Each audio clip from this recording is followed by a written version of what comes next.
O TV Câmara Entrevista está de volta para continuar o bate-papo sobre a saúde do coração nos dias mais frios. Hoje estamos recebendo Ana Luísa de Souza Caldas, especialista em cardiologia do esporte pelo São Paulo Futebol Clube. Ana, justamente que eu falei São Paulo Futebol Clube, como que foi a sua experiência lá?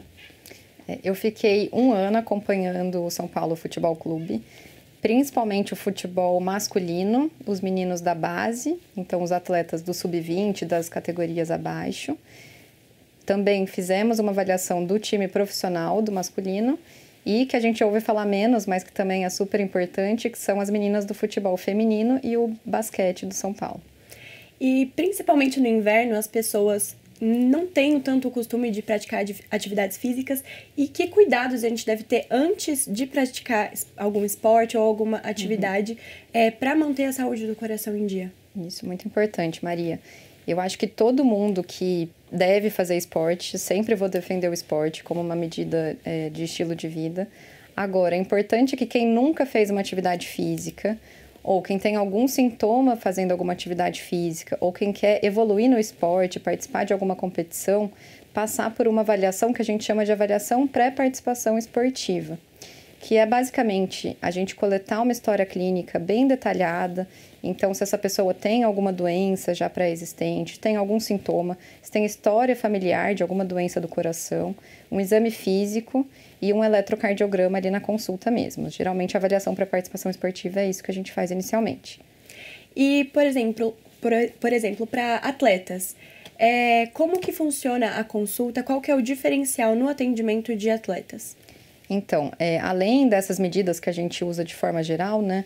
Saber que o atleta, muitas vezes, ele pode ter sintomas diferentes de uma pessoa que não é atleta, porque ele tem mecanismos adaptativos no organismo, então nem sempre ele vai ter uma dor torácica tão clara, ele é muito bem treinado, então nem sempre ele vai ter uma falta de ar para um esforço que ele está habituado a fazer.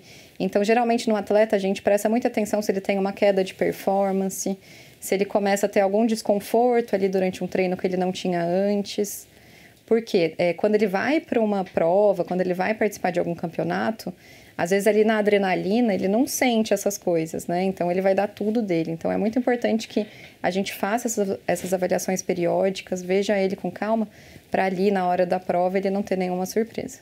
E há outras doenças que elas são completamente relacionadas a doenças cardiovasculares e que podem agravar o quadro? Sim, principalmente quem já é hipertenso, como a gente falou, o frio aumenta a pressão arterial. Pessoas que têm diabetes, então no frio a gente falou também que ela pode ter um padrão de consumir mais alimentos mais gordurosos, então isso pode ter um desbalanço ali da glicemia, uma descompensação da diabetes. Colesterol alto, a mesma coisa, então às vezes com a mudança alimentar pode piorar o colesterol. Então tudo isso a gente tem que ficar de olho porque pode sim descompensar essas doenças. Muitas dessas doenças têm a ver com alimentação e há alimentos ou suplementos que eles ajudam a proteger a saúde cardiovascular nesses períodos e que eles podem ser consumidos de forma livre? Eu acho que tudo a gente tem que trabalhar com equilíbrio, né? Mas eu acho que é muito importante a gente preferir carnes magras ao invés de carnes gordas, ter um consumo rico de fibras, vegetais na nossa dieta, que nem sempre a gente costuma comer, alimentos à base também de frutas, que tem bastante água na composição. Às vezes no inverno a gente acaba consumindo menos água, então através dessas frutas a gente consegue aumentar um pouquinho o nosso aporte hídrico. E você, como especialista em cardiologia do esporte, me explica como que a gente pode praticar atividade física sem aumentar o risco de uma doença cardiovascular, principalmente para pessoas que já têm uma predisposição?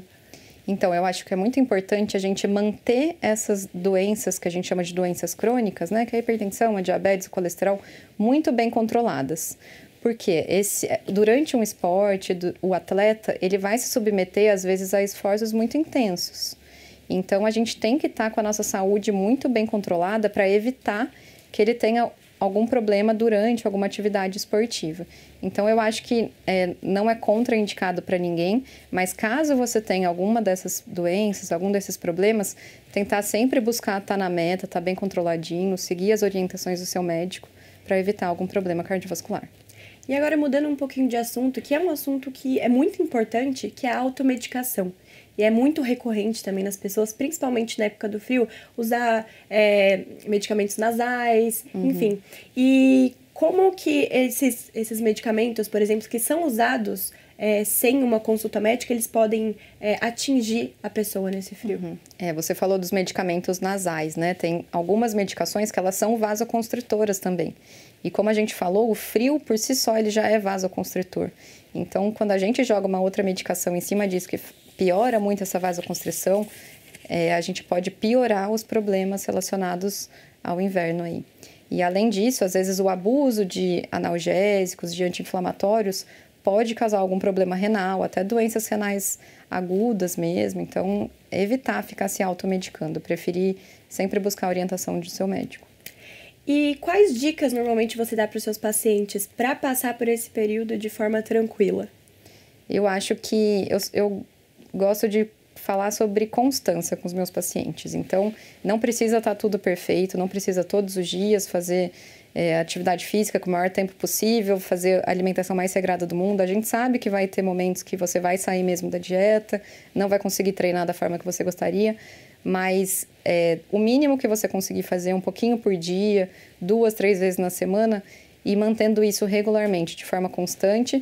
Se não for muito bem naquela semana, tudo bem, só voltar na próxima e manter isso de forma regular. É melhor do que nada. E nas suas consultas, quais são as maiores queixas das pessoas, principalmente no inverno aqui? Eu acho que principalmente a questão do descondicionamento físico. Então, eles chegam com maior cansaço, maior indisposição, mas eu acredito muito que isso esteja muito relacionado ao estilo de vida. Então, você se alimenta mal, às vezes você tem um excesso maior de álcool, bebe um vinhozinho, né, final de semana, você dorme mal, você deixa de treinar, então tudo isso vai influenciar e pode causar algum sintoma como esses. E como que o sono ele está relacionado a essas doenças cardiovasculares? Durante o sono, a gente tem a produção de alguns hormônios, tem a regulação de alguns hormônios, a gente tem a oxigenação de vários tecidos nossos durante o sono e o próprio descanso ali da mente, do corpo. Então, quando a gente não tem um sono adequado, quando a gente tem alguma privação de sono, isso pode refletir na nossa saúde, tanto a curto prazo quanto a longo prazo também. E existem outras coisas simples, como, por exemplo, alimentação, sono, e o que mais pode contribuir para isso? Cigarro, eu acho que a gente não falou ainda, tabagismo, então é muito importante. O cigarro é um dos principais fatores de risco também de doenças cardiovasculares, o sedentarismo e a obesidade também. E se você pudesse deixar uma mensagem para os seus pacientes, como passar pelo inverno de forma tranquila, de forma saudável, qual mensagem você deixaria?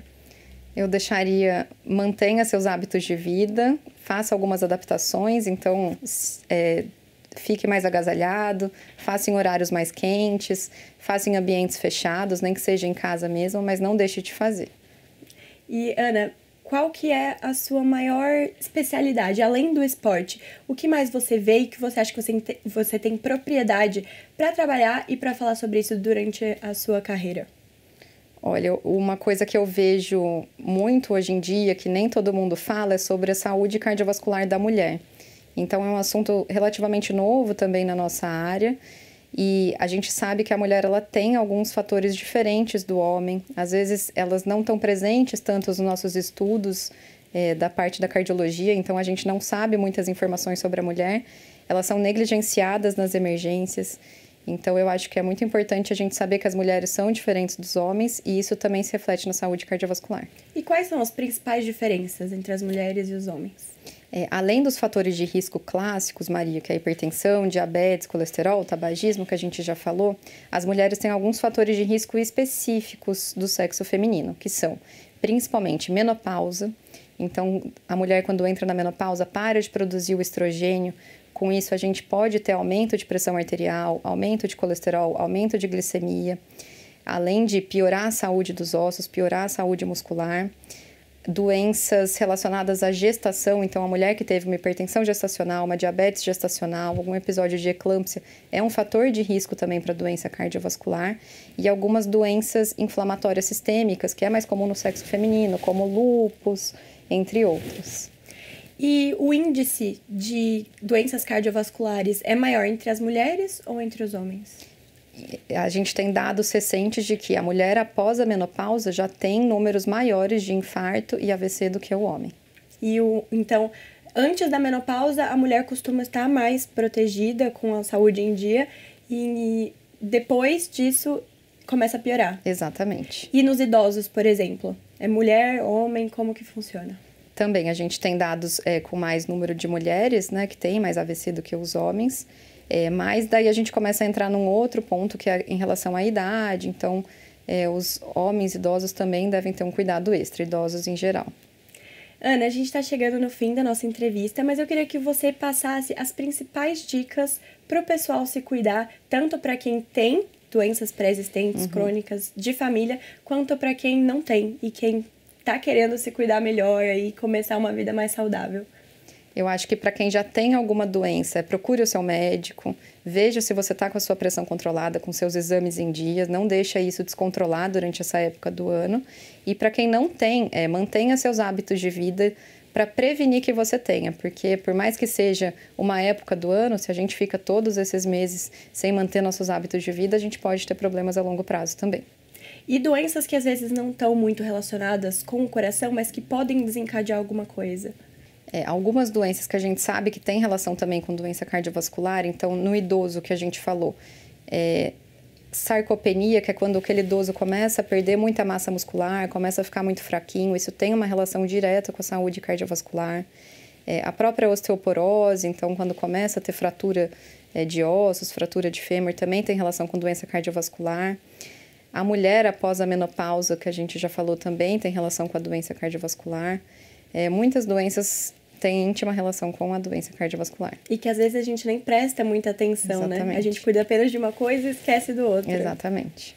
Ana, muito obrigada mais uma vez por ter aceitado o nosso convite para falar sobre esse assunto tão importante pra gente, né? Até mesmo para quem é saudável e quer continuar se cuidando mais. Sim, eu que agradeço, Maria. E esse episódio do TV Câmara Entrevista fica por aqui. Muito obrigada pela audiência e pela participação de todo mundo. Envie sugestões de temas que você gostaria de ver por aqui e até a próxima!